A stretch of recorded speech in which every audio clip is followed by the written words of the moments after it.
मौर्यन साम्राज्य, रोमन साम्राज्य, भारत का साम्राज्य, ये सारे के सारे शासक और शासन समाप्त हुए क्योंकि हर एक को किसी न किसी की कमजोरी पता लग गई थी। भगवान राम ने भी रावण को मारा तो उनको कमजोरी पता चली थी, कॉम्पिटिटर की ताकत और कॉम्पिटिटर की कमजोरी। बस ये दो बातें समझ गए तो 100 बार भी युद्ध में उतर जाना, 100 के 100 बार आपकी जीत होगी।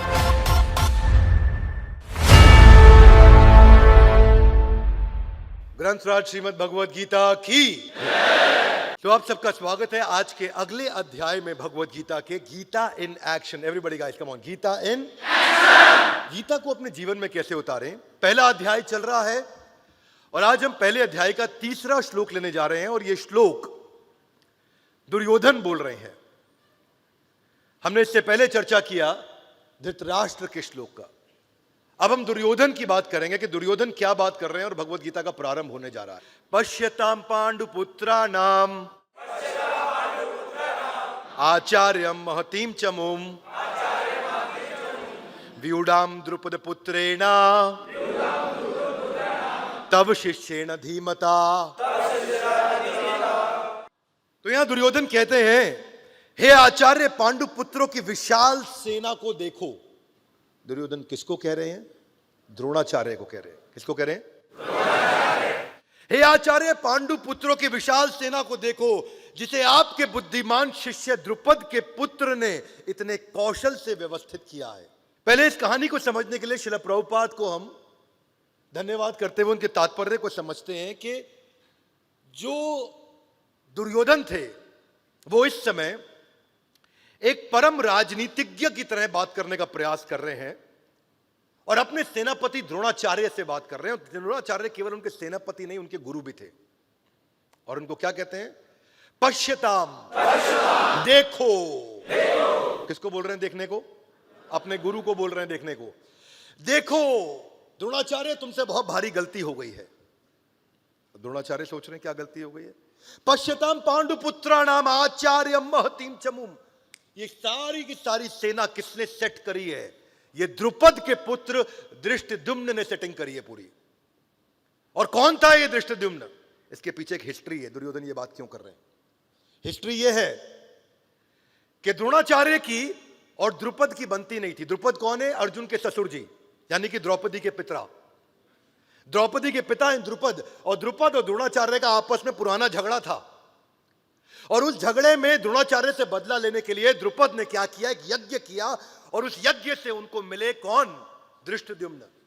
उनको प्राप्त हुआ एक ऐसा पुत्र जो कि आगे चल के वध करेगा। किसका? द्रोणाचार्य का। और द्रोणाचार्य ये बात जानते थे कि धृष्टद्युम्न आगे चल के, ये भी तो बच्चा है, आगे चल के ये मेरा वध करेगा। फिर भी एक अच्छा ब्राह्मण होने के नाते उन्होंने सारी शास्त्र विद्या सिखा दी। एक अच्छा ब्राह्मण क्या सिखाता है? वो ज्ञान देता है, अपना ज्ञान रोकता नहीं है। तो एक अच्छा ब्राह्मण होने के कारण, एक अच्छा टीचर, एक अच्छा मेंटर, एक अच्छा लीडर होने के कारण द्रोणाचार्य ने सब कुछ सिखा दिया धृष्टद्युम्न को, ये मानते हुए, ये जानते हुए कि आगे चल के ये मेरी मृत्यु का कारण बनने वाला है। क्योंकि ये किसका पुत्र है? द्रुपद का पुत्र है। ये जानते थे, लेकिन फिर भी ट्रेन किया। और हुआ क्या? ठीक महाभारत का युद्ध होने से पहले धृष्टद्युम्न ने सामने जाके कंपटीशन का टीम पांडवों को ज्वाइन कर लिया और सारी की सारी टीम को व्यवस्थित किया कि पूरा फैलेंक्स, पूरा का पूरा यूनिट, सारे के सारे यूनिट्स, मिलिट्री आर्मी कैसे खड़ी होगी। और अब दुर्योधन चिढ़ रहा है उस बात को लेके। दुर्योधन को गुस्सा आ रहा है। दुर्योधन क्या बोल रहा है कि देखो कौन है ये? तुम्हारा ही शिष्य, तुमने ही ट्रेन किया, तुम्हारे को मारने के लिए खड़ा हो गया। देख लो द्रोणाचार्य, क्या किया तुमने ये। और बातों बातों में इशारा कर रहा है, अब ये ना हो कि अर्जुन तुम्हारा फेवरेट शिष्य है तो उसके लिए सॉफ्ट कॉर्नर लेके बैठ जाओ और बाद में अर्जुन को छोड़ दो। द्रोणाचार्य, पहले ही तुम गलती कर चुके हो। क्या बोल रहे हैं? कि पश्यताम, देखो। तो ये भाषा ही ऐसी है दुर्योधन की।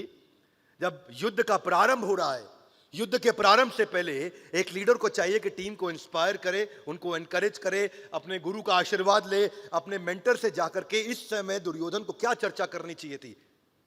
आपको क्या लगता है दुर्योधन को भी क्या बोलना चाहिए था? चलो मान लो दुर्योधन को पता लग भी गया कि द्रोणाचार्य से ये गलती हुई, कि उन्होंने गलती कहे, माने या ना माने, लेकिन ऐसा तो हो ही गया कि अपने ओपोनेंट को ट्रेन कर दिया, अपने कंपटीशन को ट्रेन कर दिया द्रोणाचार्य ने। तो अब इस समय ताना मारने की जगह दुर्योधन को क्या करना चाहिए था?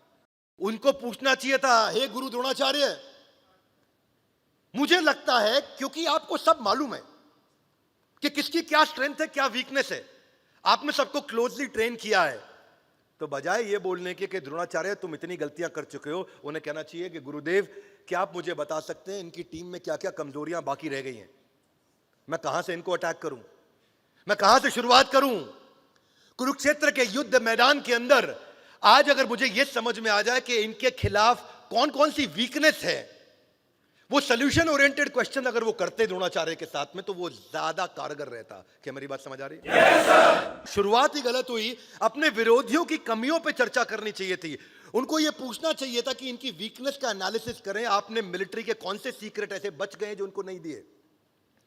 क्या ऐसा कोई तरीका है कि सामने से चेहरा दिखाऊं, साइड से अटैक करूं? क्या ऐसा कोई तरीका है कि मैं अभी आपके साथ स्वॉट एनालिसिस कर लूं, स्ट्रेंथ, वीकनेस, अपॉर्चुनिटी, थ्रेट उनकी क्या है और मेरी क्या है?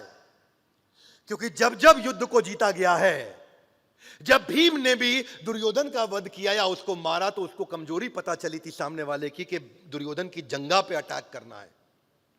जिस समय भगवान राम ने भी रावण को मारा, तो उनको कमजोरी पता चली थी कि रावण की नाभि पे अटैक करूंगा तो बात बन जाएगी। सामने वाले की कमजोरी दुर्योधन को मांगनी चाहिए थी, पता करनी चाहिए थी, बजाय के कहने के लिए पश्यताम पांडुपुत्राणाम आचार्यम महतीम चमुम। क्या कर दिया तुमने आचार्य? ये उनको ये समझना चाहिए था कि मेरे गुरु की खुद की एक कमजोरी अश्वत्थामा है, उनका पुत्र, और जो आगे चल के वध का कारण बना। बोला अश्वत्थामा हाथी मारा गया और उन्होंने शस्त्र छोड़ दिए। ये बजाय चर्चा करने के कि हमारी क्या वीकनेस, उनकी क्या वीकनेस, हमारी क्या स्ट्रेंथ, उनकी क्या स्ट्रेंथ। लड़ाई से पहले वो उस समय द्रोणाचार्य को तंग करने में लगे, उनको धमका रहे हैं, एक प्रकार से सॉफ्ट तरीके से धमका रहे हैं उनको। भीम ने जरासंध का वध कैसे किया? जब कृष्ण ने उनको कमजोरी बताई, तीलियों को तोड़ के एक को यहां फेंका और एक को यहां फेंका, और तभी जरासंध को उससे पहले भी 3 बार फाड़ा था भीमसेन ने, जिसके पास 10,000 हाथियों का बल है। ये जरासंध वही है जिसने 95 राजाओं को कैद कर रखा था, और 95 राजाओं के बाद 5 और राजा को कैद करके उनकी हत्या करके वो देवताओं को प्रसन्न करना चाहता था उस यज्ञ में, ताकि आगे चल के कृष्ण का भी वध कर सके। जरासंध, उस जरासंध को मारने के लिए भीम को वीकनेस नहीं पता थी, वरना जरासंध को कभी नहीं मारा जा सकता था। बचपन से कहानियां सुन रहे हैं कि जादूगर की जान उसके तोते में होती है, तोते को मारो तो जादूगर का गेम ओवर। सुनिए सब पिक्चरों में, यस नो? सामने वाले को समझे, कंपटीशन को समझे। तो कंपटीशन एनालिसिस मैं पहले अध्याय के 3रे श्लोक से सीखने के लिए आपको गुजारिश करूंगा। उसको समझिए कि भगवद गीता एक ऐसा ग्रंथ है जिसमें आपको हर प्रकार का मैनेजमेंट समझ में आता है। कई लोग उसको धार्मिक पुस्तक समझते हैं। मैं उनसे प्रार्थना करूंगा थोड़ी देर के लिए इस विचार को जरा साइड में नहीं रखेंगे तो आपको लाभ नहीं मिलेगा जीवन में। क्या मेरी बात समझ आ रही है? Yes no? कई बार लोग सरदारों का मजाक उड़ाते हैं, सरदार जी 12 बज गए, सरदार जी 12 बज गए, सरदार तुम्हारे 12 बज गए, चुटकुला सुनाते हैं। लेकिन ये बदतमीजी के पहले उनको ये मालूम नहीं कि 12 बजने के पीछे एक्चुअली कहानी क्या है। नादिर शाह जो कि इन्वेडर था 1737 में, और नादिर शाह ईरान की तरफ से भारत में प्रवेश किया था, उस समय पंजाब पार करते हुए दिल्ली में आ गया था, और दिल्ली में मुगलों को कमजोर देख करके नादिर शाह ने इन्वेजन चालू किया, और हमारी औरतों को, हमारे पैसे को, धन को लूट के ले जाया करता था। सेना बहुत बड़ी थी, सिख कम्युनिटी बहुत छोटी थी उस समय, पर सिख कम्युनिटी ने क्या किया? वो जानते थे कि नादिर शाह की कमजोरी क्या है, ये शराबी है, ये कबाबी है, ये औरतों की संगत करता है, इनकी पूरी टीम ऐसी है। तो रात को मध्य रात्रि के अंदर सारे सिख छोटी सी अपनी टीम बना करके गोरिल्ला वॉरफेयर के द्वारा नादिर शाह की टीम को रोज रात को उखाड़ते थे, रोज रात को उनको ठोकते थे, अपनी औरतों को बचा के लेके आते थे। पूरे भारतवर्ष को धन्यवाद करना चाहिए सिख कौम को केवल इस बात के लिए कि उन्होंने हमारी संस्कृति और हमारे परिवारों को बचाया, बजाय के चुटकुला सुनाने के। दुर्योधन को चाहिए था ये बजाय कहने के पश्यताम पांडुपुत्राणाम, उसको पता करना चाहिए था कि गुरुदेव क्या कमियां हैं सामने वाले की। जैसे सिख कौम ने उनकी कमियों को देख करके वहां जाके गोरिल्ला वॉरफेयर से उन पर अटैक किया। अरे पिक्चरों में पुरानी देखते आ रहे हैं कि विलन बोलता है तेरी मां मेरे कब्जे में है, तेरी प्रेमिका मेरे कब्जे में है। वो भी जाकर के हीरो की कमजोरी को पकड़ लेता था विलन, और वहां से पिक्चर का जो है यू टर्न आता था। उसके बाद अपन देखते थे वहां पे मूवीज के अंदर, चक दे इंडिया मूवी देखो, सुल्तान मूवी देखो, दंगल मूवी देखो, हर मूवी में दिखाया गया है कि लास्ट में सेमीफाइनल, फाइनल राउंड से पहले वो सामने वाले की वीकनेस को पकड़ते थे। आज बिजनेस के अंदर आपको भी ये देखना है, इजीएस्ट जानवर वही मारा जाता है जंगल में जो सबसे कमजोर होता है। पहला शिकार उसी का किया जाता है जो कभी नहीं बचता, क्योंकि वो बहुत कमजोर रहता है। बीमारी भी आकर के वही अटैक करेगी जो शरीर कमजोर होगा, जो शरीर का अंग कमजोर होगा। इसलिए सामने वाले को ओवरवेल्म कर दें अपनी स्पीड और अपनी एक सडननेस के द्वारा। अगर उसकी तैयारी के साथ दुर्योधन जाता, बजाय कि अपनी टीम का उत्साह गिरा करके वो जा रहा है। पांडवों की सबसे बड़ी कमजोरी क्या है? पांडव कौन सी शास्त्र विद्या और शस्त्र विद्या नहीं जानते हैं। पांडवों को किस चीज से डर लगता है? पांडवों को अगर मैं अटैक करूंगा तो वो कैसे रिएक्ट करेंगे? हे गुरु द्रोण, ऐसी वो कौन सी कमजोर एरिया है, उसको क्या बोलते हैं? Below the belly, under the belly. ये अंडर बेली क्या है? कहावत है, सबसे कमजोर इलाका, सबसे कमजोर इलाका। क्योंकि एक पुरुष के लिए जेनिटल्स एक ऐसा कमजोर इलाका होता है जिसके कारण ये अंडर बेली नाम की कहावत ही पैदा हो गई, जो कहावत ही बन गई इस बात के लिए। वो कौन सी कला में हमसे बेहतर है, वो कौन सी कला में हमसे बदतर है, हम कौन सी कला में उनसे बेहतर है। एक्सपोज करो और अटैक करो कंपटीशन की वीकनेस को लगातार ठोक के। उनकी सेना में सबसे कमजोर इलाका कौन सा है जो उनके अरेंजमेंट में, जहां से हम अटैक करके जाएं, क्योंकि परिधि से अटैक करेंगे, बीच में नहीं करेंगे। ये दुर्योधन को तैयारी करनी चाहिए थी। दुर्योधन को वो मिलिट्री सीक्रेट्स पता करने चाहिए थे जो पांडवों के पास अभी भी नहीं है। दुर्योधन को यह सोचना चाहिए था कि अगर ये जीत के नजदीक होंगे तो क्या करेंगे, या हार के नजदीक होंगे तो क्या करेंगे, इनके पास कौन से रिसोर्सेज अभी भी कम है और हमारे पास कौन से रिसोर्स अभी भी ज्यादा है। अपनी स्ट्रेंथ और सामने वाले की वीकनेस को आमने सामने ले आओ। चाणक्य पंडित इसलिए कहते हैं कि अपनी कमजोरी का किसी भी हालत में कभी भी किसी को पता नहीं लगने देना। विवेक ओबरॉय हमारे मित्र हैं, उन्होंने एक सीरीज लेकर के आए थे, कुछ क्रिकेट के ऊपर बैटिंग होती थी, इनसाइड एज। Thank you. वो इनसाइड एज की सीरीज मैंने विवेक के कहने पे फास्ट ट्रैक पे देखी। विवेक भाई को हम बहुत रिस्पेक्ट करते हैं, प्यार करते हैं, वरना मैं कोई ओटीटी सीरीज नहीं देखता। और मैं उनके साथ दुबई में बैठा था, मैंने उनको कहा कि इनसाइड एज में एक ही लर्निंग है जो जिंदगी भर छाप लेना। बोले क्या विवेक भाई? मैं कहा इनसाइड एज सीरीज की एक ही लर्निंग है, आपके हर एपिसोड में एक ना एक आदमी ठुका है, वो इसी कारण उसकी पिटाई हुई है क्योंकि दूसरे को उसकी कमजोरी पता लग गई थी। किसी को उसकी सेक्स की कमजोरी पता लगी, किसी को चोरी की, किसी को टैक्स इवेजन की, किसी को इंटरनेशनल फ्रॉड की। जब जब कमजोरी पता चला, चाणक्य पंडित ने क्या किया? वही किया कि जब नंदा साम्राज्य को समाप्त करना था चाणक्य पंडित को और मौर्य साम्राज्य की स्थापना करनी थी। क्या था ये मौर्य साम्राज्य? मूरा मां का नाम था और मूरा के बेटे का नाम था चंदू, और मूरा के नाम होने के कारण उस साम्राज्य का नाम रखा गया मौर्य डायनेस्टी। पर क्या किया? सेना नहीं थी, सेना नहीं थी। छोटी छोटी बच्चियों को हल्का हल्का जहर दिया, उनको ट्रेन किया, पूरी जिंदगी थोड़ा थोड़ा जहर देते रहे उनको, और उनको ट्रेन करते रहे और उनको विष कन्या बनाया। और ऐसी राजाओं के पास में जब वो रात्रि में उनका चुंबन लेने जाती थी और वो विष कन्या अपने चुंबन से उनका वध करके आ जाती थी। तो उन्होंने हमेशा इन कमजोरियों को देखा। अगर अपनी ताकत और अपनी कमजोरी, कॉम्पिटिटर की ताकत और कॉम्पिटिटर की कमजोरी, बस ये दो बातें समझ गए तो 100 बार भी युद्ध में उतर जाना, 100 के 100 बार आपकी जीत होगी।